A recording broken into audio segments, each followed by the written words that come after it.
يقول كنا جالسين مع النبي عليه الصلاة والسلام، هذا أنس بن مالك رضي الله عنه، ويقول دخل علينا رجال وسلم السلام عليكم ورحمة الله، رد النبي عليه الصلاة والسلام وعليكم السلام ورحمة الله وبركاته. وهو جاي يجلس الرجال قال كلمات،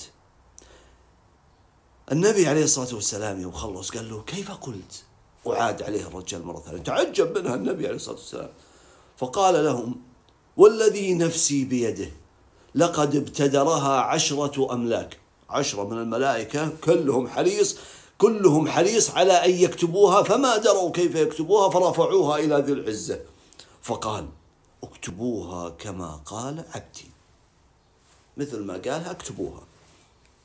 كلمات بسيطة ينبغي علينا صراحة أن نجعلها من ضمن أذكارنا، من ضمن كلامنا، من ضمن أذكار الصباح والمساء. سجلها عندك، وقت أذكار الصباح والمساء انقلها انشرها بين الناس، عظيمة جدا. نبيك عليه الصلاة والسلام تعجب منها. اسمع هذه الكلمات وشي: الحمد لله حمدا كثيرا طيبا مباركا فيه كما يحب ربنا أن يحمد وينبغي له. بس هذه الكلمات عظيمة جدا. الله عز وجل قال اكتبوها كما قالها، خلاص زي ما هي، والنبي عليه الصلاة والسلام تعجب منها. لا إله إلا الله.